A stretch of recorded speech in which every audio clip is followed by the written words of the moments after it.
Uma vez pago o adicional de salubridade, ele vira um direito adquirido.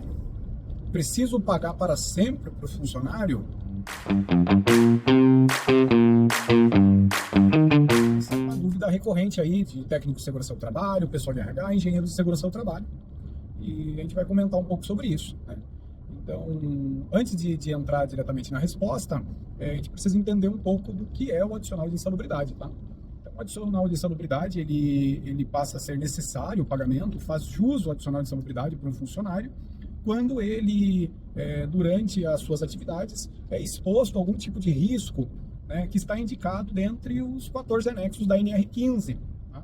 E além da exposição ao risco, né, desses possíveis riscos indicados aos anexos, esses riscos eles necessariamente devem estar acima do limite de tolerância, né, quando há limite de tolerância previsto em norma, ou nas condições indicadas na norma, quando a inspeção é qualitativa, não há o limite de tolerância.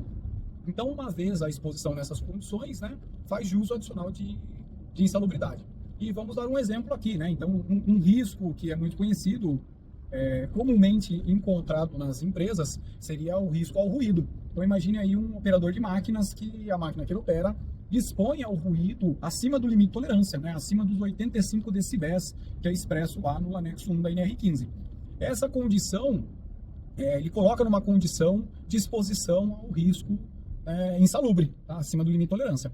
Então, uma vez que a pessoa é exposta ao risco ruído acima do limite de tolerância, faz jus o pagamento para essa pessoa do adicional de insalubridade em grau médio, né, segundo a legislação, que seria 20% do salário mínimo. Agora, imagine a condição desse funcionário exposto ao ruído acima do limite de tolerância, recebendo o adicional de insalubridade em grau médio no seu salário.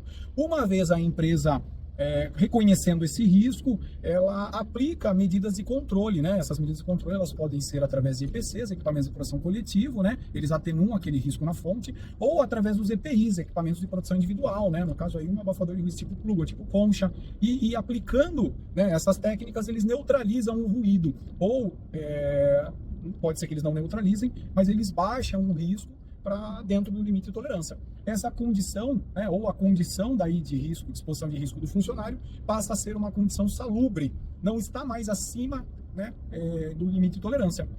Então, nesse caso, esse funcionário ele deve cessar o pagamento ao adicional de insalubridade dele, né? Então, ele para de receber. Então, respondendo a pergunta, sim, né, o adicional de insalubridade, você pode parar esse pagamento, pode cessar o pagamento. Ele não vira um direito adquirido, ele não se torna um direito adquirido. Mas muito importante lembrar que para isso poder acontecer, né, de forma clara e seguindo a legislação, né, a neutralização ela precisa ser uma neutralização com comprovada eficiência, tá? Você deve comprovar que o risco de fato ele foi neutralizado, ou ele foi cessado. E também o pagamento do adicional, ele deve estar indicado da forma correta no lerite do funcionário. Então, esse pagamento, esse adicional, ele não pode incorporar o salário, né? Então, ele tem que estar descrito da forma correta na folha do pagamento, para que amanhã ou depois, quando cessa o pagamento, ele cessa o adicional, né? Mas não diminui o salário do funcionário. Tá joia? Mais dúvidas? Estamos à disposição.